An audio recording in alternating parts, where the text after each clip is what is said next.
This is a good channel, and I get you have to interact to keep it flagging up on the feed, but dude, you speak way too much. It's annoying just saying what a lot of people are too polite to say out loud. Well, smack my thighs and call me Shirley. The eternal struggle. You watch a reaction video and you're shocked when someone is reacting.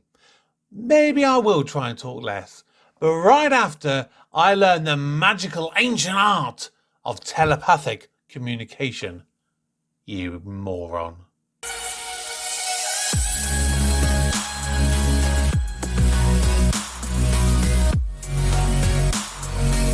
Hello everybody, welcome back to the channel. My name's Kevin, I'm a geek. You are watching Kevin the Geek. Welcome back to my monthly responding to your comments video. As always, thank you to everyone who has subscribed over the last month, which has actually been my most successful month in terms of new subscribers since literally the first time I uploaded a still game video. So we're talking all the way back in what, 2023, summer 2023, and yeah, like I had like about 100 subscribers that month, which a lot of it literally stemmed from that first still game video. This month I got 75 new subscribers, so thank you to everyone there. Thank you to my 39 Patreons. Of course, I had 6 brand new patrons this month, so thank you as always. Your names will be scrolling through and everything as normal. But yeah, just been an absolutely wonderful month, particularly as for me, I completed 2 of my 3 shows that I've been doing at the start of this year, so I'm a little bit more relaxed. I have a little bit more time to spare to myself.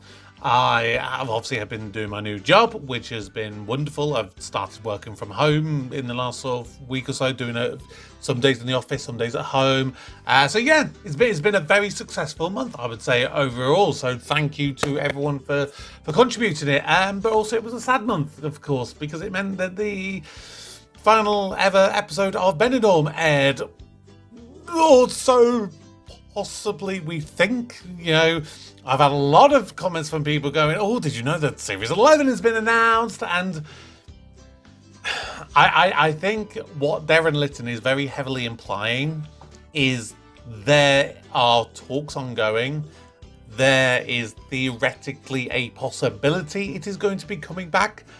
And so he's doing these subtle teasers and stuff to potentially get people hyped up, which if they do, I'm going to be right on board. I will be right on board for new episodes of Benidorm if it happens. That is a big if. At this moment, so we're considering it done, you know. So I have got about 30 or so messages or comments to read. I'm not going to read every single one, but yeah, I mean, especially with the Benidorm ending, you know, thank you to all the amazing comments. You know, there was a lot of different ones from different people, all saying a lot of the same things, that you know, you got to see it through a very fresh set of eyes, you know, through watching it with me. Some people sort of gave up halfway through, and that's the thing, I think, for me. Like, there are some shows that I've begun and I'm like, it's not for me. And I've not really done anything more. Like The Office. I only did the 1 episode of that. Statless Flats. Last month I did People Just Do Nothing. There are some shows you know quite early on it's probably not going to be for you. And so I'm not going to waste my time, and I'm not going to waste your time at the end of the day. So the stuff that I have done, I have enjoyed. And yes, in some shows there has been a dip in quality. But I'm still going to watch it through to the end because I've got to. I've committed. I'm this far in. I've got to be done. So yeah, that's just where we are with that. So yeah, we've got about 30 or so comments to read. As always, I'm not reading out every single comment. Otherwise, I'll be here for a month and another week's worth of Sundays. But yeah, it's just ones that I feel like I can or want to give a response to. So yeah, let's see where we go with that. From the Man Down episode, Kevin, you didn't show much patience with the old man. Lacking empathy isn't a good look. That surprised me. Well, you've got to take into consideration what we were watching. We were watching Man Down, which is a farcical thing. So you knew it wasn't anything like genuine and sincere. I have shown a lot of empathy with my nan, who suffered from dementia for well over 10 years. There's a difference between having something from real life and then seeing something in a TV show where you know exactly what they're kind of intending to do with it. And I knew that they were going to do something. It wasn't just a genuine like ill man or he had dementia. No, there was clearly something that they were doing with it. So I'm just biding my time with that one. So I have the most amount of empathy you could possibly hope to meet from most people.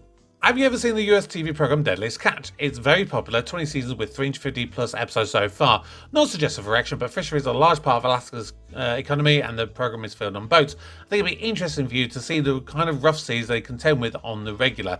So this came in response to the Idiot Abroad episode where Carl went whale watching and whatnot. I did kind of watch, I brought up a video, it was like 10 most shocking moments from Deadliest Catch, and it was actually kind of interesting to see, because I think for most of us, you just think, oh, I'm gonna get like earlier on today, I went out and I bought some like cod fish cakes. I'm just thinking, oh yeah, cod fish cake, yeah, yummy, bit of fish, yum. And I have fish on a regular. I love my seafood, I really do.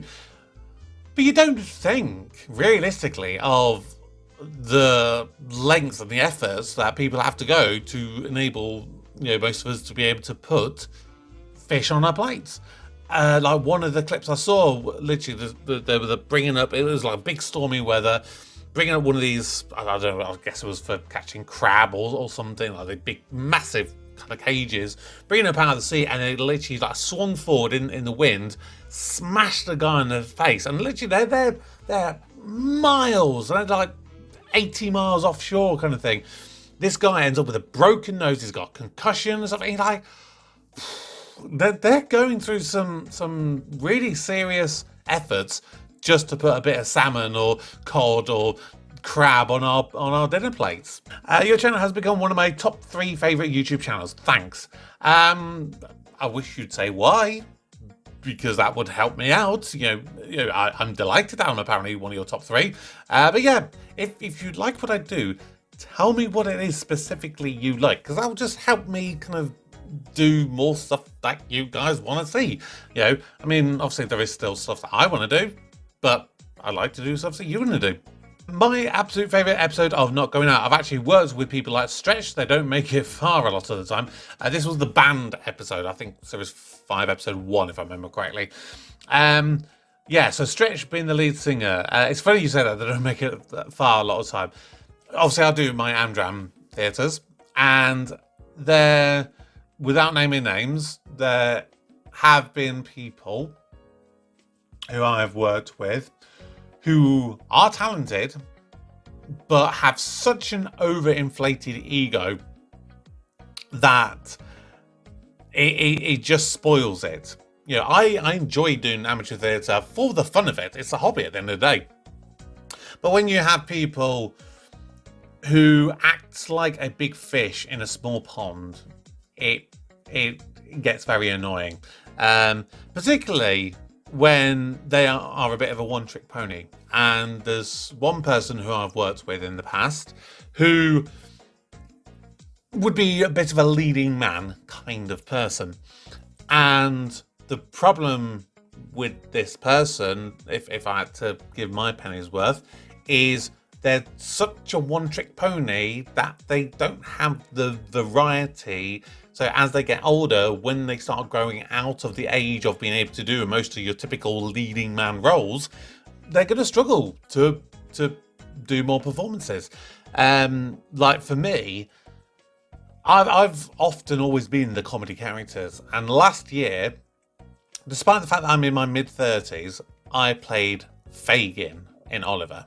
This year, I'm playing Mr. Mushnick in Little Shop of Horrors, which is, again, like 2 characters who are typically older characters, and maybe Jewish and things like that. I'm not Jewish. I'm not old. But I have a physicality and a presence to the way that I perform, which means that I have versatility. And I may not be as strong of an actor. I may not be as strong of a singer. but I've got more range, and so that would help me out longer term. So yeah, I've definitely met some stretches in my time as well. I love that you respond to comments. A lot of people don't. I guess that means don't do it.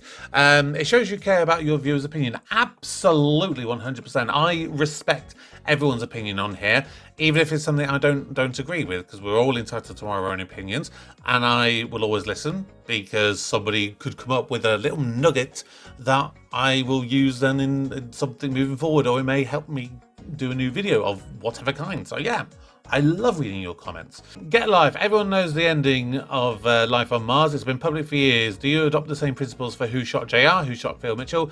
Info is only a fingertip away. It's still worth watching. You know the outcome, yet you still want to watch. Kevin had to explain the ending of Lost. I still don't understand it, even with spoiler alerts.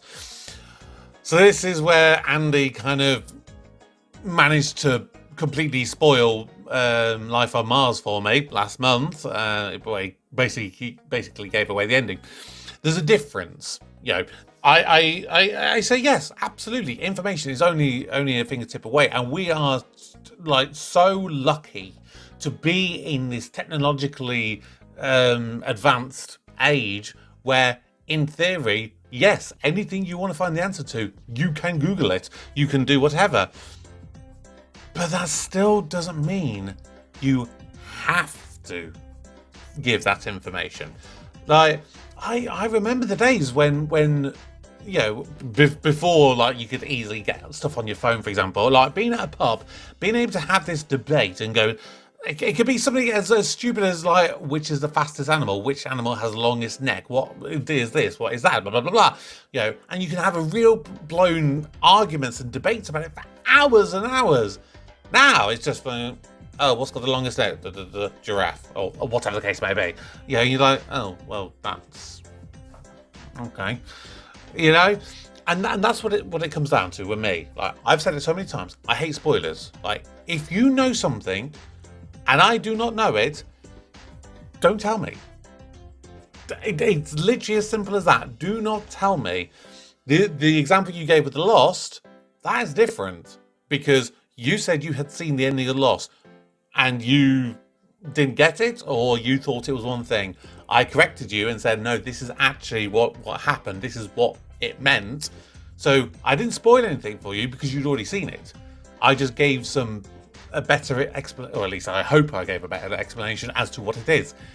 Whereas with Life on Mars, even though I'd said I'd never seen it, you just blurted it out. And so, yeah, I didn't get, like, could you imagine if I'd done that and I'd got, I hadn't known it and I got to the end, that could have been an amazing reaction for you, where I learned something. Now you can't get that same reaction because I know the ending. It's like the Bruce Willis movie, is it Six Elements, or whichever one it is, where it's the one where it's revealed that he apparently dies. Like, I've known that ending for so many years, and it's always put me off watching that movie knowing that he dies at the end. You know, and I've always thought about it. And some people said, yeah, you can still watch it. And I'm like, do I really want to watch it knowing that there's a big plot twist and I know what the plot twist is? Probably not. So, yeah, just look, if I've said something, I've never seen something, just don't tell me anything about it. Like, if you just say in the vague thing, oh, it's a comedy, it is quite funny and informative, or it's quite dark and gritty drama, something like that is fine. But to tell me actual plot points, actual stuff about characters, don't. Right, Benidorm. I would love to see Benidorm return, but my worry is that it will be the same old format as Series 10. Can you imagine it? Joey and Callum returning, Mr. Wu, Monty. Well, Monty's obviously not going to return because he's dead. Darren Litton said he'd written for scripts for a new series back when Benidorm was cancelled, when the standard of writing / jokes was its lowest in my opinion. I would much rather see the show refreshed and re-energized with a brand new cast, a new manager, and maybe some of the old favourites thrown in. If they could make Benidorm like it was, Series 1 to 3, that would be awesome. Maybe they could just reimagine the Solana as it would be today. So it's unlikely that Joyce would still be there at 74 years old, so a new manager might be a fun opportunity. Mateo would probably still be there. Les, I imagine, would be gone by now, along with Kenneth, Liam, and Blow and Go with Brexit and all. Jacqueline might still be back, hopefully with a new partner. And the Maltby family, actually, after their last encounter with Malcolm, they would probably be forever put off that hotel. The salon has probably been rebranded or has undergone a major refurb since 2018. I doubt the Dawson family are still going there. I would love to see Noreen again, though. I know, even though the actress is probably 90 by now. Yeah, so Elsie Kelly is quite old. So if they were going to do anything with her, they'd have to do it. Realistically, you'd have to think pretty quickly. So, right, I'm going to have a little think about this. And I'm going to think literally off the top of my head and think, how could we potentially do Benidorm in Series 11? How would I personally potentially do it? Which character could you potentially bring back? So this is going to be so fresh. I've not even thought about it. I'm just going to go with it. So I agree. Joyce in reality probably wouldn't be bad. Maybe she could be back as like a guest, like maybe coming for a handful of episodes. She's on holiday, because I think you'd probably, in a way, you'd want to address the real life passing of John Chalice and so therefore Monty. So you could definitely do that. The whole suggestion at the end of that last episode was that Crystal Hennessy Vass is going to be selling on the Solana. So here's an interesting idea. Bear with me, go with me. The only problem with this, could it make it a bit Faulty Towers-esque? Yeah, maybe, I don't know. But let's imagine the Garveys come back.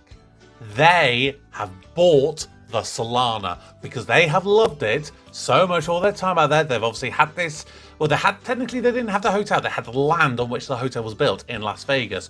Maybe they've sold this land over to this thing, so maybe they've got a stupendous amount of money now, and they've gone, let's buy the Solana. Let's buy it for old time's sake. Let's maybe turn Neptune's into Mel's Bar, or something like that. That wouldn't surprise me. Probably not Neptune's, but there'd definitely be some sort of tribute to Mel somewhere in there. So let's say the Garveys are now the new managers of the hotel. If you brought back Chantal, you could do that, because baby Coolio, what was he? He was about 2008 he was born, so in theory he'd be sort of 17-ish. So that could be an interesting. You bring in a new character, and you can go with this sort of young kind of one. You bring in baby Coolio or teenage Coolio, what you like. So you bring Chantal back in. Michael, obviously, he's going to be much older now, so he's going to be in his 20s or so, thereabouts, maybe late 20s.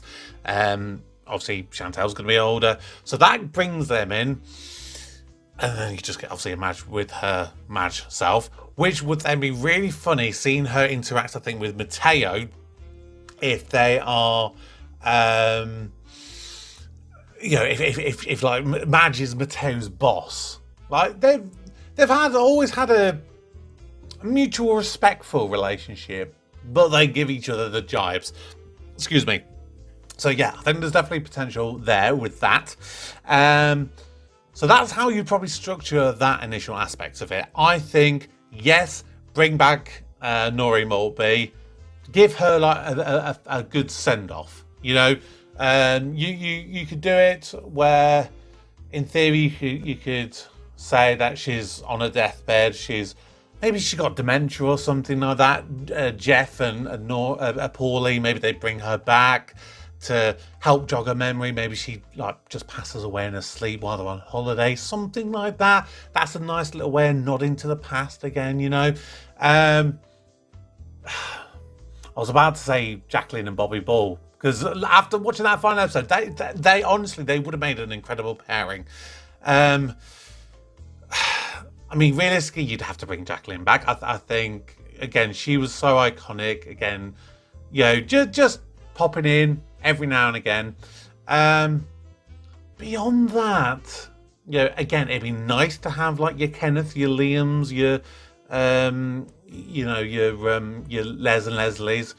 They're not necessarily needed. You can bring in new characters. And I think that would be the difficulty. You'd have to make sure that you don't just stuff it full of the old favourites and the older characters, because that would be, unfortunately, the situation where you run into the potential minefield of falling on nostalgia's sake and not writing good content. Because I think we had so many great characters. I think you need to have some teen characters. So that could be where Baby Coolio kind of comes in with a couple of new characters. I think you need a couple of families to square off against one another, like when you had the Garveys and the Dykes. Like, that was great when you actually had two buffering things. Like, it would have been nice to see the Garveys and the Dawsons together. The Dawsons, I would say bring them back, but you know, I think really you're kind of done with them. Like, there wasn't much more that they could do as a group, realistically. And Bobby Nutt obviously passed away, so you haven't got Eddie. So again, a big core components of that group, it's kind of lost. So I just let them kind of be, kind of thing, you know. But yeah, I'd say have a couple of really good, solid couples, a really good couple of families, and yeah, again, try and find that happy balance between the guests and the staff. Because around about the midpoint, circa probably series 3, 4, 5, 6, where you had the balance between the guests, and then you had like Joyce coming in and the blow and go and stuff like that. That's where I think the balance worked the best. Then once you went past that, and the Garveys you went too far staff-wise. So you got to find that balance. Sorry, that was the longest response probably you're ever going to get to a comment, and I sincerely apologise for that. But that was such a good comment, so thank you for giving me that one. On to Goodnight Sweetheart now. The George Formby episode. My late granddad was a Formby fanatic and the editor of the Worldwide Fan Clubs magazine. He went berserk when this episode was aired and complained to the BBC about the false portrayal of George and his drunken behaviour. My granddad felt that the episode was an unnecessary personal attack on George's character when he had done so much for the war effort, entertaining the troops on the front line, etc. He felt that they turned him into a buffoon for a few cheap laughs. He was the ultimate fan and owned many of his personal possessions, including letters and correspondence, so he was very protective over his memory and was also friends with some of his relatives, including 2 of his sisters. It was probably an overreaction, as after all, it is a sitcom and not a documentary, but I remember him being absolutely fuming at the time. I think that is an interesting point.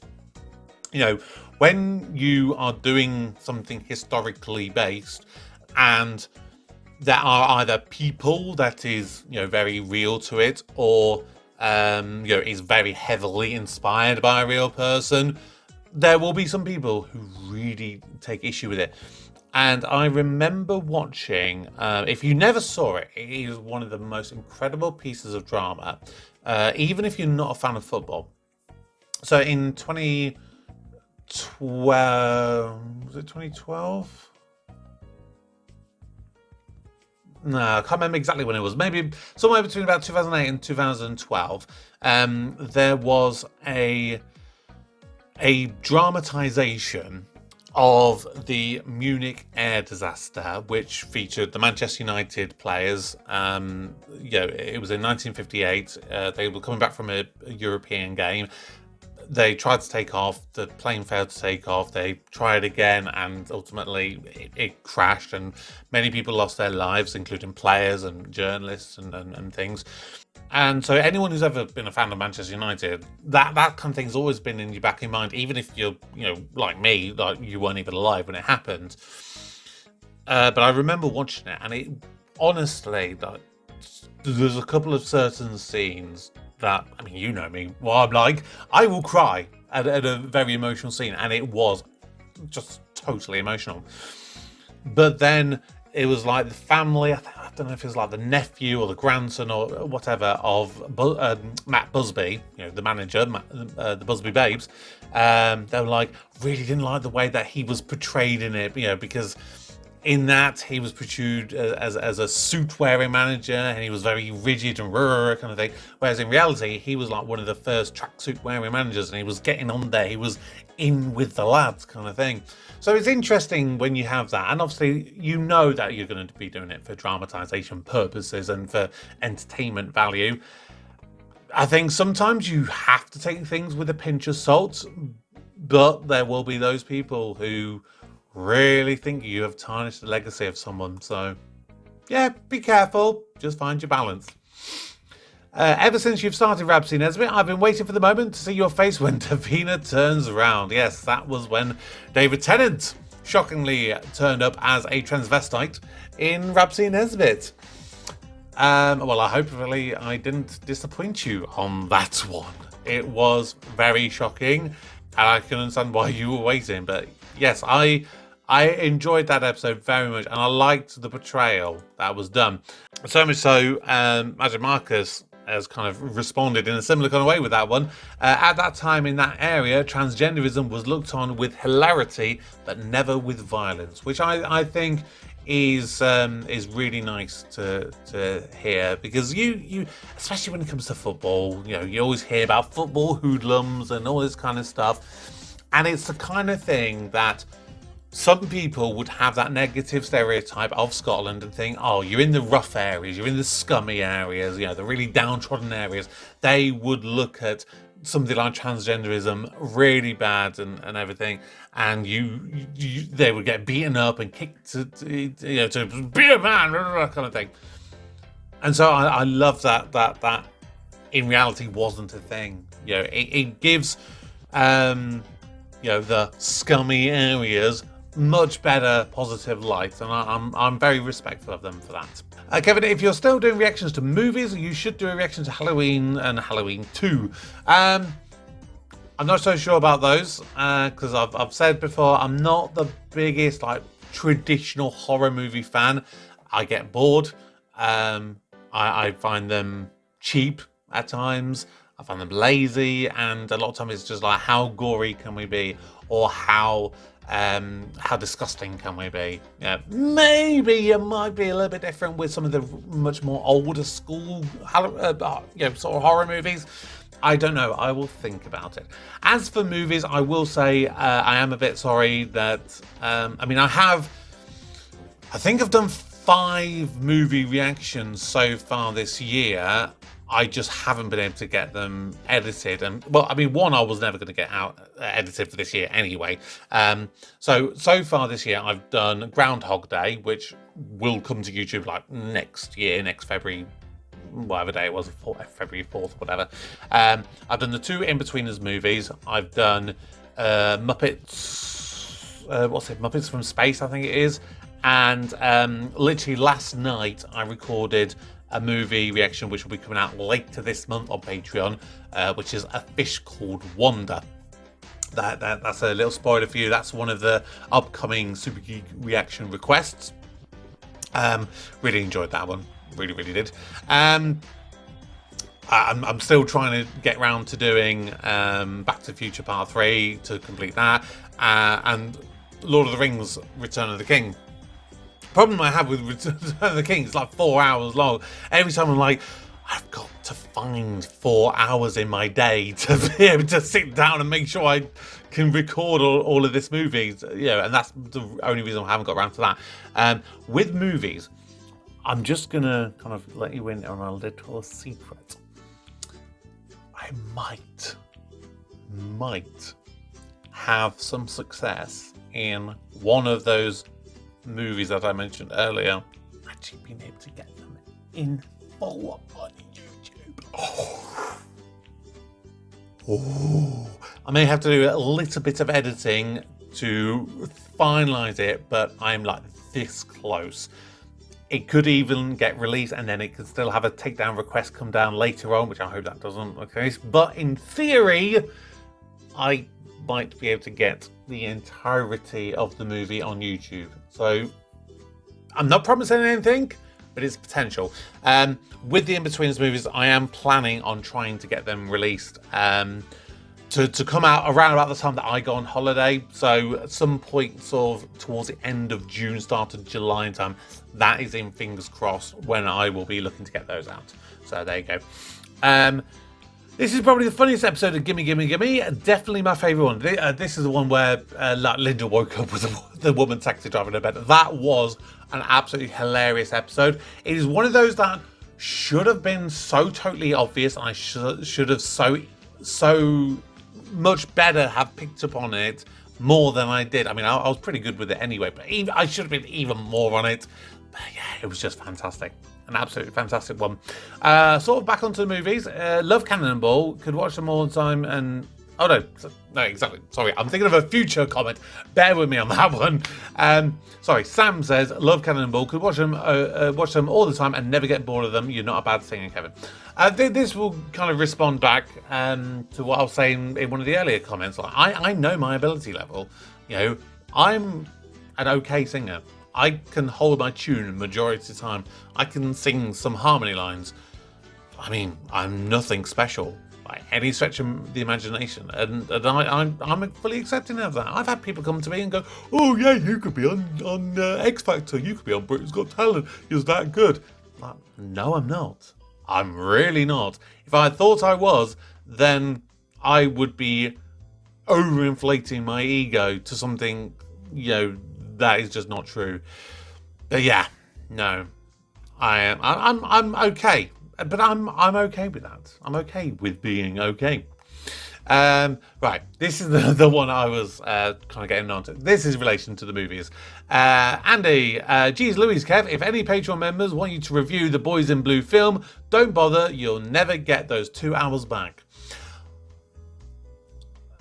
That one kind of makes me even more want to watch it. If you're considering it that bad, it kind of makes me want to watch it. And you know what?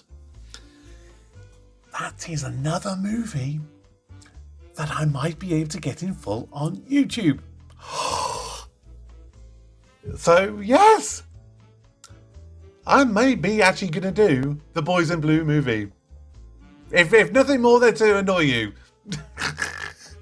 Yeah, come on. I like to do more stuff, and some of the longer ones they can work for people. But you know, you never know. Sometimes it is good to watch something really, really bad. Like, I had a lot of fun watching Red Dwarf USA. You know, despite how bad it was, sometimes you just gotta go with it and give yourself pain. Well done, Kevin. Father Ted is better than Still Game. Ooh, that is a controversial opinion, I might think.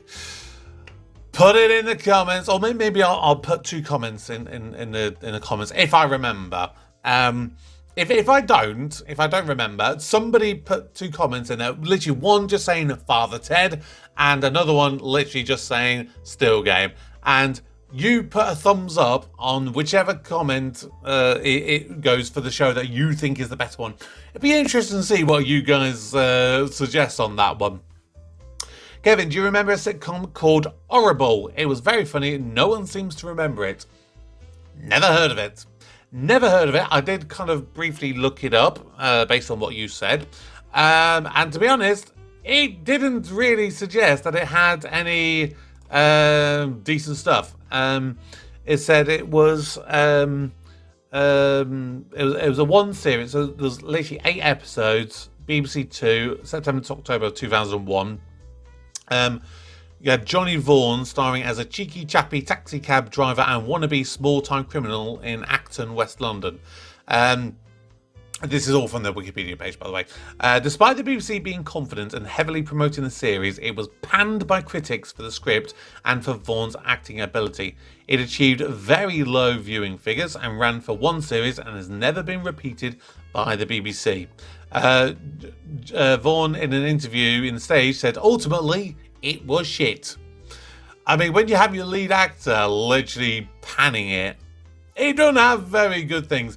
Which I have had a look, and I can at the very least find the first ever episode on YouTube. And I might just, again, do something just to watch something. It'd be a one-off. I probably won't watch any more videos, but it would be funny probably to watch something that someone goes, yeah, this is an absolutely terrible piece of entertainment. Just to have a bit of a laugh while watching it, I think. So you never know, maybe. From the TED episode I did, what's the music at the start? Trying to find out, but YouTube not flagged it in the description thing like it sometimes does. So basically, that was just something random I found. I can't even remember where I found it.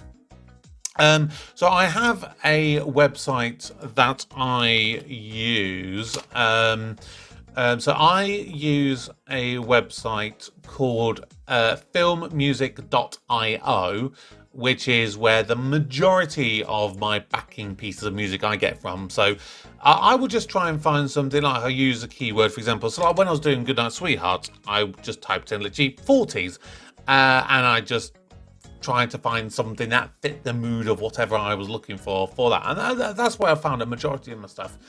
Other things that I have done. So what you can do, if you are on YouTube and you're searching for something, so for example, I just put in Irish background music. Okay, that's all I did. Irish background music, and then what you can do in the filters. When you click on the filters, there's one thing that you can filter out called Creative Commons, which basically means it's stuff that is, it's free of copyright, basically. So I just had a bit of a look. I found something that sounded about right, and I literally just took the music. It's one of those that just said, yeah, it's free for use in background and stuff, and blah blah blah. So yeah, that's all that was. It was nothing special at all. Derry Girls, one of the funniest sitcoms of all time, and definitely in my top 5. Welcome to Gold. It is very much a show that I've had a lot of positive comments about, but weirdly, I haven't had as many people going to me is like, you should watch this show. Nostalged, my favourite show of the last 20 years. Derry Girls is everything. It's funny, emotional, historic, nostalgic. I love it. And then Scott, he says, as a Scot, this is one of the funniest and realistic shows I've ever seen. The balance across troubles and comedy is superb, and the 90s references are spot on. Having dated a girl in the 90s from Northern Ireland, this is very, very real, and most of what happened never made mainstream UK news. They lived in difficult times we will never understand, and I was taken aback whenever I went to visit. I learned so much from this, as well as belly laughed. I've had different shows come to me, like people go like, oh, you should really watch Father Ted. You should watch The IT Crowd. You should watch Friday Night Dinner. Loads of different stuff. Like, there's been a number of shows that a lot of people have been on me and going, you should see this, see this, see this, see this. This was one of the ones that surprised me. And Dinner Ladies is another one where not that many people ever really mentioned it. But when I did it, they really responded, and they really loved the fact that I'm doing these shows. So, yeah, thank you to who was it? Oh, it was Owen. Owen asked me to do Derry Girls, and so if you're not aware how it's going to be working with Owen's Super Geek request, while he is still one, basically he's rotating on a monthly basis, and that's again something that people have asked about, because he's chosen It's a Sin and Derry Girls, so we're just going to be alternating backwards and forwards with that. So I'm trying to think. Hang on, when's Derry Girls? So It's a Sin episode 2 is this month on YouTube, which will mean that Derry Girls episode 2 will be this month on Patreon. There you go. That's where we are with that. Speaking of Dinner Ladies, you're right. Acorn Antiques was only ever a regular weekly slot in the 2 series of Victoria Woods as seen on TV. A DVD of the complete episodes is available, and of course the musical too. So I have downloaded the Acorn Antiques musical, which I would definitely want to watch, considering I like my musicals. With the normal Acorn Antiques, I found what is called Acorn Antiques the Omnibus, which seems like that is what it is. It's not the best quality. So if that is literally it, that gives me everything that I'll need to watch when it comes to Acorn Antiques, let me know. But also, if you find a version that is a bit higher quality, again, give me a shout out. And at some point, I would like to do Acorn Antiques. People Just Do Nothing was very massively influenced by The Office. In my opinion, this was the best sitcom of the 2010s. The music itself isn't important. It's watching these idiots who think they're bigger than they really are that makes it funny.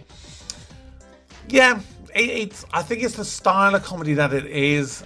It doesn't necessarily resonate with me personally, and that's nothing with it. If that kind of stuff, like if you love The Office and you love People Just Do Nothing and Stathless Flats and those kind of shows, that's fine. That responds well for you. For me, I don't know why I don't know. It doesn't work for me personally. But hey, there we go.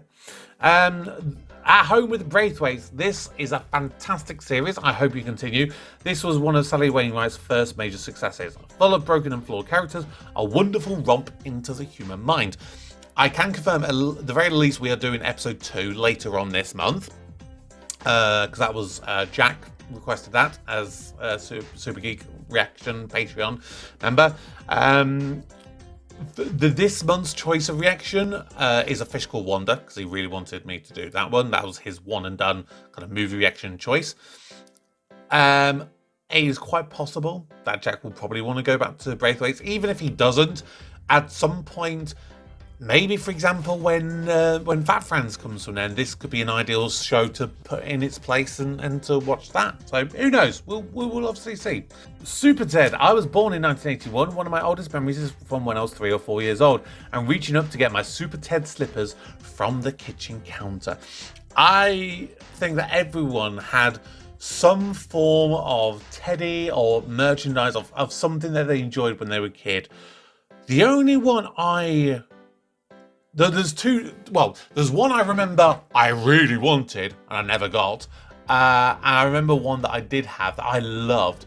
So the one that I really wanted was I wanted a Tracy Island Thunderbird set. That was peak child nerdiness, that would have been incredible to have. Because I think it was a friend of mine from school. I went around to stay around his house once, and he had one, and I was so jealous. So jealous. The one that I did have, I don't know how many of you may remember, it was an old sort of kids sitcom style show. It was American, called Dinosaurs.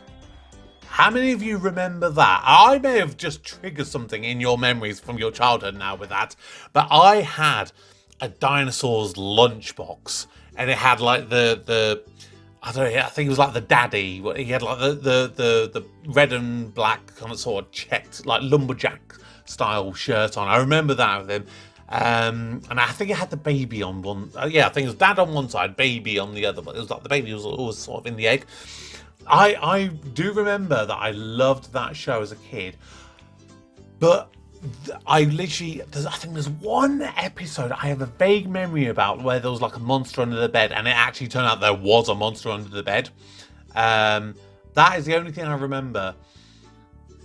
Maybe at some point I might do a reaction, and it'd be purely for me. It'd be more for me, not for you guys, because I would want to rewatch that show. Maybe I do like the first episode and the last episode, and that be it, and see what happens, But yeah, that was a great show. I have a fond memories of. Like I said, not that I remember any of it, other than "Hi, honey, I'm home." Still on Super Teddy, what a blast from the past. I had the actual Teddy when I was little, and you could even take his fur off. If you enjoy this, you should definitely check out Banana Man. Yes, Banana Man, that is another one that I have memories of as a kid. And again, right, so this one in particular, this memory of Banana Man, I don't even know if this is real. So I'm going to ask you guys to help me out here, right? So I am convinced I have a memory that there was a Banana Man episode where, obviously the whole thing of Banana Man, it's a kid, he eats a banana, he turns into a Banana Man superhero. That's basically the general gist of it. I have a memory, I swear it happened, but I could be wrong. I swear it was like there was a freeze or whatever, or maybe like the banana got put in the freezer, or something happened. He tries to bite the banana, he can't. It's frozen. So he has to suck on it, and he still manages to turn into Banana Man. If anyone knows which episode that is, let me know. Put a link to it in the comment, or just tell me what it is, and I will do a reaction to that episode, because I'm convinced that it exists. I'm convinced it exists. I just can't seem to find it from the little bit of research I've done. So I'm relying on you guys to help me out with that one. Robin Hood, yes, that guy's either the same age as his daughter, or he uses a bloody good moisturiser. I want some. Right, when you're casting for something, there's surely got to be like one casting team, hasn't there? You don't have just two random different casting teams and go, yeah, we'll cast this person for that, and we're looking for this character, we'll go for them. You know, that was the biggest thing in that episode that it just really bugged me. Where you've got this scene of this guy who's probably about my age, who's sort of like mid-30s, going, oh yeah, look over there, that's my daughter. And you look at her, and she literally looks about the same age of him, maybe 10 years younger. And okay, we're in the Middle Ages where maybe they were playing a bit more loosey-goosey with their old promiscuous ways. But, really? Really? She's his daughter? You really expect me to believe that? No, thank you. No. Back on Benidorm, I have all the bloopers and the deleted scenes. Would I be able to send them to you somehow? Razor, thank you so much. He or she, I don't know actually. They gave me a link to a Google Drive, so I've got a bunch of Benidorm outtakes and behind the scenes stuff and stuff. So at some point, I will look to do a little bit more of Benidorm related content. With the mobility scooters in Benidorm, I believe that when Benidorm was filmed there was lots of people using mobility scooters. But the mayor's office of Benidorm, I think it was he who banned people from using them unless they had a genuine reason to use them, as people were just going crazy on them, doing pub crawls, and they said it was bringing Benidorm down and it was getting dangerous. People just rented them for the sake of renting them. Excuse me, sorry. My voice is starting to go a little bit. I've been talking for nearly an hour, so I'm going to be wrapping this up very, very soon. But yeah, I think that absolutely makes sense from the little that I saw in Benidorm. I was very surprised that I weren't seeing more mobility scooters out there. But at the same time, I think equally, if they were readily available, the amount of drunkards that are out there, I can imagine them literally using them and just going down the strip and just going all bananas with them. So that absolutely makes sense. So thank you for that one. Just wanted to ask roughly when you think you will share episode 4 of Fat Friends, please. That's one that I just forgot to put on the schedule for this month. So I don't know. Realistically, I'm hoping that it will be the end of this month. If not, it would be towards the start of June. Because with Fat Friends, I'm going to be obviously finishing series 2, but I'm not going to do series 3, episode 1 until December, because it is a Christmas-based sort of episode. So we've basically got we've got 4 episodes left of series 2, which means basically May, June, July, August, September, October, November. So we've basically got 7 months to do 4 more episodes. So it's either I do them pretty much for the next 4 months and then I do something else. Maybe that's where I'll bring in some like At Home with Braithwaites for a couple of months and use that in its slot. But yeah, because series 3 episode 1 is a Christmas one, I will make sure that I hold that off until December and do that at some point in December. So yeah, that's those are all of the comments that I'm responding to this month. I appreciate you if you have stuck with me to this point. So yeah, thank you as always for all of the comments you leave, all of the wonderful love, even some of the criticisms, because I appreciate your criticism when it is constructive, and I still like to do my best to improve all the time. Whether you think I'm annoying, whether you've put in a request and I've not been able to do that one yet, my biggest issue is I have a lot of ideas, and then maybe that's my sort of stupid autistic brain kind of working in overdrive all the time. But I always have all these ideas and these plans and everything like that. And maybe I do overexert myself. Like, I could just say, as an example, right? In the last year, I've probably had 3 different ideas of creating a podcast. One where I like read books and respond to them. One where I take like real life stories and I read stories and things that have happened to people, and I kind of give my thoughts on them, and in a sort of like an agony aunt kind of agony uncle kind of way, and then the ones where I go, oh yeah, maybe it'll just be a silly thing where I maybe speak to different people about what it's like getting older and trying to compare it maybe like a Dave Gorman style way, So yeah, I've had that. I was listening to a podcast, a couple of months ago. Listened to a couple of different episodes, and then one episode, bang!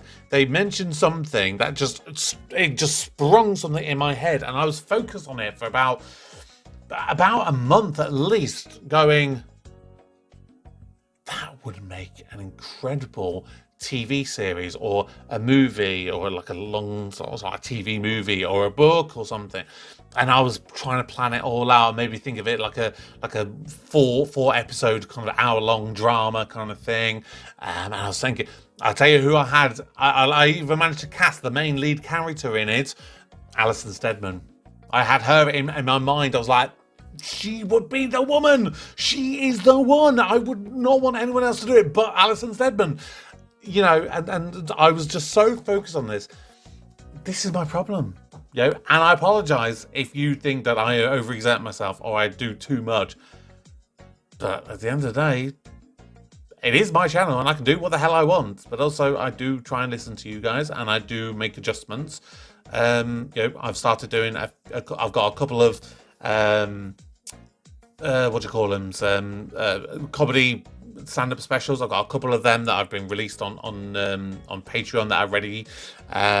I've got a vote running, so if you haven't seen it, head on over to Patreon. I've made it a complete free public vote. You don't have to be a signed-up member to vote on it. But I've said, my next stand-up comedy, which of the 3 people would you like me to do next? Do you want me to do Al Murray? Do you want me to do Bill Bailey? Or would you like me to do Victoria Wood?